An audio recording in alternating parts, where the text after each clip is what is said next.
বর্ডারে বিএসএফদের সাইজ করতে আমি একাই যথেষ্ট, বললেন লেফটেন্যান্ট কর্নেল গোলাম কিবরিয়া। প্রয়োজন হলে আমরা এলাকাবাসীকে জানাবো, এই আশ্বাস তার। আমি এনাফ বিএসএফ কে সাইজ করার জন্য, বুঝতে পারছি। যখন আমার প্রয়োজন হবে তখন আমি বলবো ঠিক আছে আমাদের গ্রামবাসীকে নিয়ে আসো, গিয়ে আমরা সাইজ করি। তো আমি না ডাকলে আপনারা ওখানে ভিড় করে আমাদের কাজকে ব্যাঘাত ঘটাবেন না।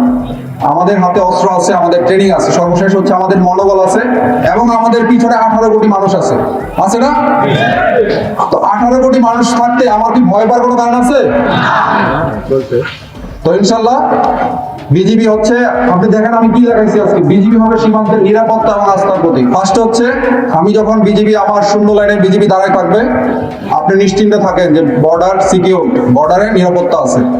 আর আস্থা হচ্ছে আমরা যে কোনো কাজে আপনি আমাকে আমার সাহায্য সহযোগিতা পাবেন, হোক সীমান্ত সম্পর্কিত, হোক অন্য যে কোনো সম্পর্কিত, বিজিবিকে আপনার পাশে পাবেন।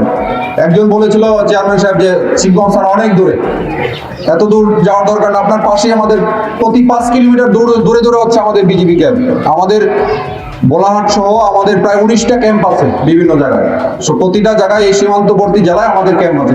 সুতরাং আপনাদের যে কোনো প্রয়োজনে বিজিবিকে আপনারা সাথে পাবেন, পাশে পাবেন, আমি সেই আশ্বাস দিচ্ছি। সর্বশেষ হচ্ছে আমার পক্ষ থেকে আমি আসলে সবাইকে ধন্যবাদ দিতে চাই। আমি কাউকে কখনোই গালিও দিব না, আমার কারোর প্রতি মন খারাপ নাই। আমি ধন্যবাদ দিতে চাই আমাদের এই পুলিশ প্রশাসনকে।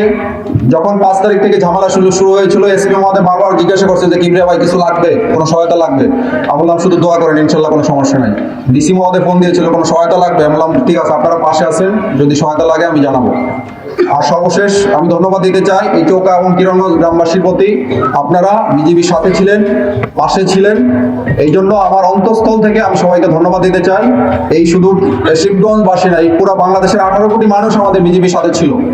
তো ইনশাল্লাহ এই সাপোর্ট যেন আপনাদের সবার থাকে।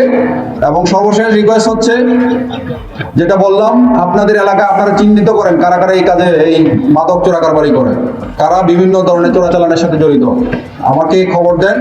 আমরা তার আমরা ধরে শিবগঞ্জ ওসি সাহেব আছেন, আমরা ওনাকে হ্যান্ড ওভার করবো, বাকি আইনানুগ ব্যবস্থা উনি নেবেন।